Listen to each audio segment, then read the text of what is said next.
Use करते हैं noun के रिप्लेसमेंट के लिए ताकि सेम नाउन का रिपीटिशन ना हो। तो नाउन को मॉडिफाई कर रहा है ब्रेव, बता रहा है कि बॉय कैसा है, ब्रेव है, साहसी है। तो एक्शन क्या हो रहा है, लिखना, rights. So this is a verb, मतलब सेंटेंस में जो भी शब्द क्रिया को मॉडिफाई कर रहा है, क्रिया के बारे में कुछ बता रहा है कि एक्शन कैसे हो रहा है, कब हो रहा है, कहाँ हो रहा है, किस एक्सटेंट तक हो रहा है, क्यों हो रहा है, तो वो सारे वर्ड्स एडवर्ब कहलाते हैं। For example a, an, the, some, my, ये सारे डिटर्मिनर्स हैं, लिमिटिंग वर्ड्स हैं। और and is a conjunction because it is joining these two words. Neha और निशा को आपस में कनेक्ट कर रहा है, so it is a joining word. In books और टेबल के बीच में रिलेशन क्या है, बुक्स टेबल के ऊपर है, यानी कि ऑन द टेबल। तो ये पोजीशन बता रहा है, रिलेशन बता रहा है बुक्स और टेबल के बीच में। So on is a preposition. Interjections are expressive words, यानी कि वो शब्द जो अचानक से इमोशंस एक्सप्रेस करें, feelings express. So we all know that there are 26 letters in English alphabet. English alphabet में A से लेकर Z तक 26 letters होते हैं। इन letters से words बनते हैं, words मतलब शब्द बनते हैं। और सेंटेंस में वर्ड्स के यूजेस के अकॉर्डिंग, यानी कि वर्ड्स क्या वर्क कर रहे हैं, क्या काम कर रहे हैं, क्या फंक्शन कर रहे हैं, उसके अकॉर्डिंग इन वर्ड्स को 9 कैटेगरीज में डिवाइड किया गया है। So these 9 categories of words are known as parts of speech, यानी कि फंक्शन के अकॉर्डिंग जो 9 कैटेगरीज हैं वर्ड्स की, these are known as parts of speech. Now we know that there are 9 parts of speech. कौन कौन से, noun जिसको हिंदी में संज्ञा बोलते हैं, प्रोनाउन यानी कि सर्वनाम, वर्ब क्रिया, एडजेक्टिव विशेषण, एडवर्ब क्रिया विशेषण, डिटर्मिनर निर्धारक, प्रीपोजिशन संबंध सूचक, कंजंक्शन संयोजक, एंड इंटरजेक्शन जिसको विस्मय सूचक बोलते हैं। Let us understand these one by one. तो देखो, first category of words is noun. Noun मतलब नेमिंग वर्ड्स, वो वर्ड्स जो किसी भी पर्सन, प्लेस, एनिमल या फिर थिंग का नाम बताएं। तो इन वर्ड्स का फंक्शन क्या होता है, नाम बताना। For example Aryan, Neha, boy, girl, child, people, इस तरह के जो वर्ड्स हैं, these are names of persons, so these are nouns.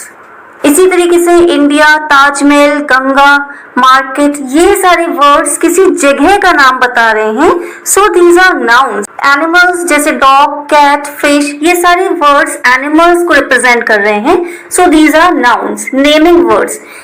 And objects में सारे ऑब्जेक्ट्स इंक्लूड हो जाते हैं जो कुछ भी यूनिवर्स में है, जिसको हम देख सकते हैं, छू सकते हैं, महसूस कर सकते हैं।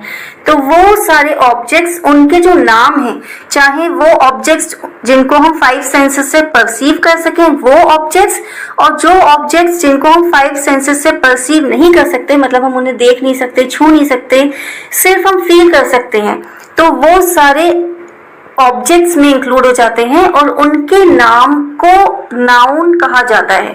For example honesty, kindness, courage, इनको हम देख नहीं सकते, छू नहीं सकते, but we know that these are, हम इनको फील कर सकते हैं, एक्सपीरियंस कर सकते हैं। So these are also names of objects and that is why these are nouns. Next category of words is pronoun. तो pronoun का क्या फंक्शन होता है, it replaces a noun in a sentence. Noun की जगह पर जो वर्ड्स यूज करे जाते हैं उनको हम प्रोनाउन बोलते हैं। So pronoun is a noun replacement word, यानी कि pronoun replaces noun in a sentence. For example I, you, he, she, it, they, ये सारे प्रोनाउंस हैं जो कि सेंटेंस में नाउन की जगह पर यूज होते हैं। नाउन के रिपीटिशन को बचाने के लिए हम प्रोनाउंस का यूज करते हैं। अगर हम नाउन को ही बार बार सेंटेंस में यूज करते रहेंगे तो रिपीटिशन हो जाएगा, थोड़ा सा ऑड लगेगा। उस रिपीटिशन को रोकने के लिए हम प्रोनाउंस का यूज करते हैं। एग्जाम्पल देखो, आर्यन इज अ बॉय, ठीक है, आर्यन क्या है, नाउन है, बॉय भी नाउन है, लेकिन यहाँ पे हम इस स्पेसिफिक नाउन की बात कर रहे हैं। आर्यन एक बॉय है। Aryan is a student, Aryan एक स्टूडेंट है, तो अगेन हमने इसी नाउन को यूज किया। अब इस नाउन को रिपीट होने से बचाने के लिए हम इसकी जगह पे क्या यूज कर सकते हैं, ही इज अ स्टूडेंट। तो ही किसके लिए यूज किया, आर्यन के लिए यूज करा, तो he replaces Aryan in the sentence, so it is a pronoun. English is Aryan's favourite subject, तो अगेन ये नाउन यूज हो रहा है। इसकी जगह पर हम क्या यूज कर सकते हैं, English is his favourite subject, तो his word replaces Aryan noun in the sentence, so it is a pronoun. I have gifted Aryan a book, again ये नाउन रिपीट हो रहा है। इसकी जगह पे हम क्या यूज कर सकते हैं, आई have gifted him a book, so him is a pronoun because it is used in place of a noun, that is Aryan here in the sentence. So he, his, him, these are pronouns which are used for noun in the sentence, और हम pronoun का use करते हैं noun के replacement के लिए ताकि same noun का रिपीटिशन ना हो। तो next category of words is adjective. Adjective का क्या फंक्शन होता है, इट डिस्क्राइब्स अ नाउन और pronoun in a sentence. Sentence में नाउन या प्रोनाउन को जो भी वर्ड्स मॉडिफाई करें, उनके बारे में बताएं, उनको एडजेक्टिव बोला जाता है। ठीक है, तो adjectives are describing words. For example brave, honest, tall, short, long, small, ये सारे डिस्क्राइबिंग वर्ड्स हैं।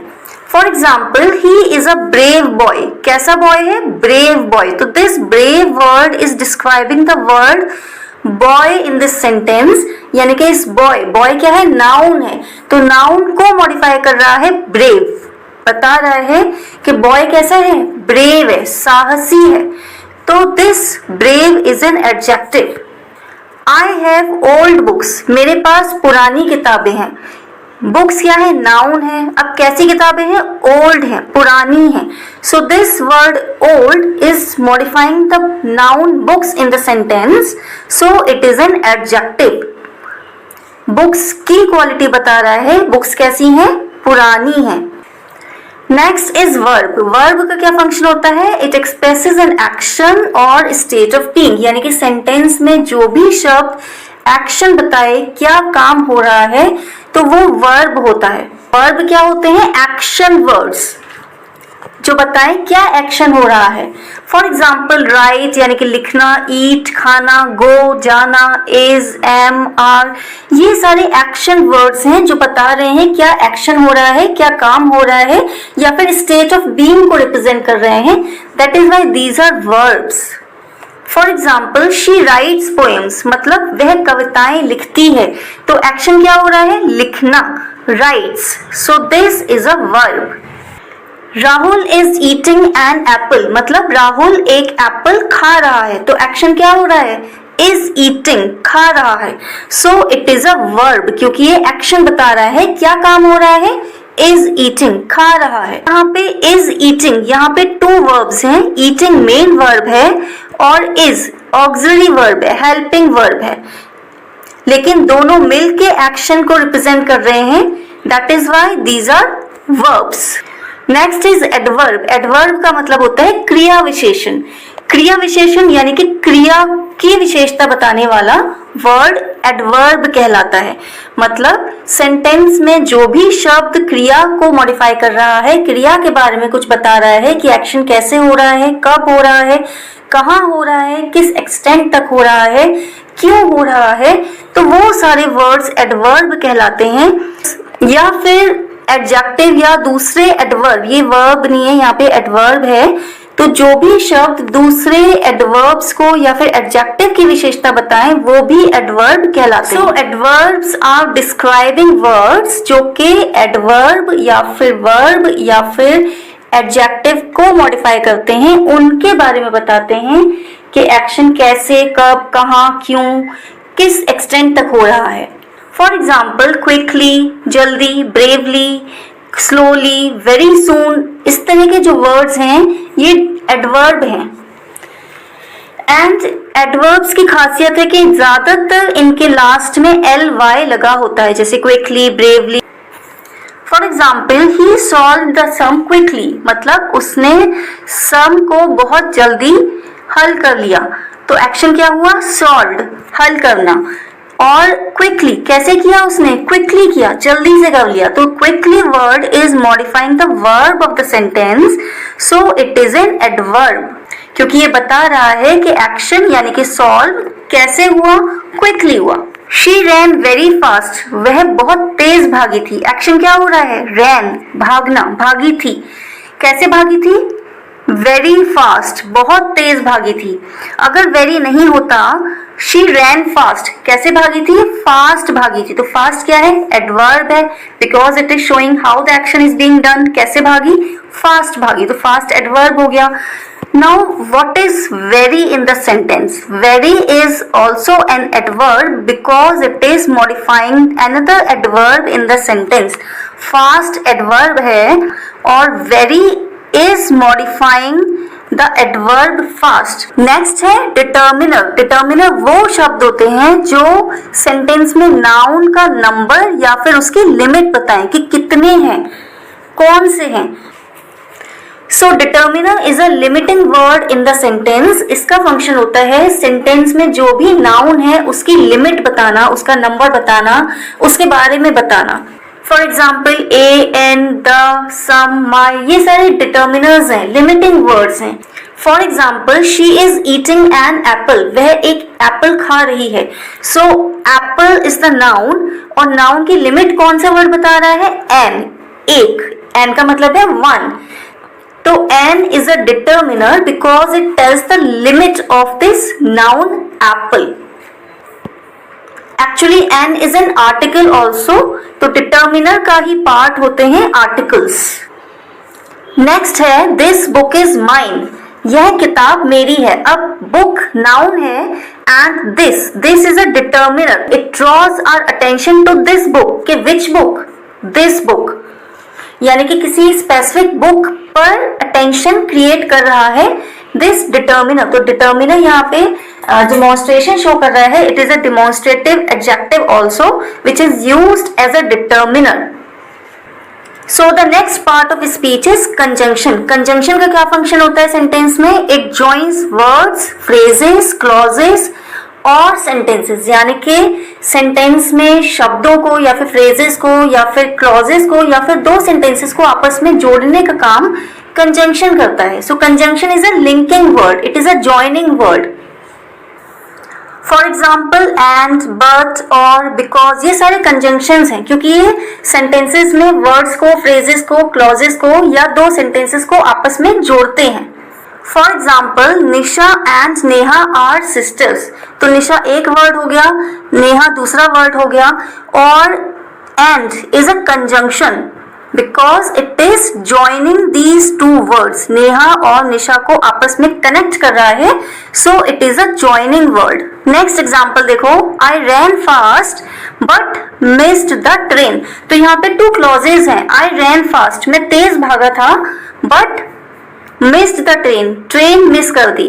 तो ये दो क्लॉजेस को बट, लेकिन, बट का क्या मतलब होता है, लेकिन, this word is joining these two clauses, so it is a conjunction, it is a linking word, it is a joining word. Next is preposition. तो preposition का क्या काम होता है सेंटेंस में, सेंटेंस में जो भी नाउन या प्रोनाउन होते हैं उनका दूसरे शब्दों के साथ, सेंटेंस में जो दूसरे शब्द हैं उनके साथ क्या रिलेशन है वो बताने का काम preposition करता है।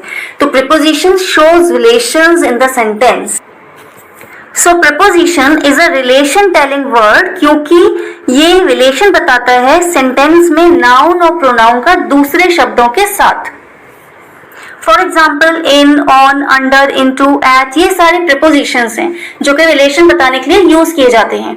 For example the books are on the table, अब देखो बुक्स नाउन है, टेबल दूसरा नाउन है, और इन बुक्स और टेबल के बीच में रिलेशन क्या है, बुक्स टेबल के ऊपर है, यानी कि ऑन द टेबल, तो ये पोजीशन बता रहा है, रिलेशन बता रहा है बुक्स और टेबल के बीच में। So on is a preposition. Next example देखो, he was sitting under a tree, तो ही क्या है, प्रोनाउन है, ट्री क्या है, नाउन है। अब ही एंड ट्री के बीच का रिलेशन क्या है, अंडर, वो नीचे बैठा है, पोजीशन बता रहा है, ये अंडर जो है यानी कि प्रीपोजिशन, इसका मतलब होता है नीचे, ये रिलेशन बता रहा है, पोजीशन बता रहा है यहाँ पे ही और ट्री के बीच में, कि this person is sitting under a tree, tree के नीचे बैठा है, तो पोजीशन बता रहा है, so it is a preposition. इसको हम ऐसे भी समझ सकते हैं कि प्री मतलब पहले और पोजीशन मतलब स्थान, पोजीशन। तो जो वर्ड्स पोजीशन बताएं, नाउन और प्रोनाउन का आपस में रिलेशन बताएं, उनके दूसरे वर्ड्स के साथ पोजीशन बताएं, कहां पर कोई चीज है, तो उसको हम प्रीपोजिशन बोलते हैं। And the last is interjection. तो इंटरजेक्शन का क्या फंक्शन होता है? इट एक्सप्रेसेस सडन इमोशंस और फीलिंग्स इन द सेंटेंस, यानी कि सेंटेंस में अचानक से जो इमोशंस या फिर फीलिंग्स एक्सप्रेस करते हैं वो वर्ड्स इंटरजेक्शन कहलाते हैं, यानी कि विस्मयादि बोधक शब्द। सो इंटरजेक्शंस आर एक्सप्रेसिव वर्ड्स, यानी कि वो शब्द जो अचानक से इमोशंस एक्सप्रेस करें, फीलिंग्स एक्सप्रेस करें, किसी भी तरीके का एंगर, सैडनेस, जॉय, ये सारे इमोशंस एक्सप्रेस करें तो वो इंटरजेक्शन होते हैं। For example wow, hey, hurray, alas, oh, ये सारे इंटरजेक्शंस हैं और हमेशा इनके साथ में एक्सक्लेमेशन मार्क लगा होता है। For example oh she has hurt herself, तो यहाँ पे ओह एक्सप्रेस कर रहा है sudden emotions, so it is an interjection. Similarly wow, this is a beautiful flower, अब यहाँ पे this wow word is expressing emotions of surprise, so it is an interjection कि वाह कितना ब्यूटीफुल फ्लावर है। तो these words oh, wow, hurray, alas, ये expression show करते हैं, तो that is why these are interjections.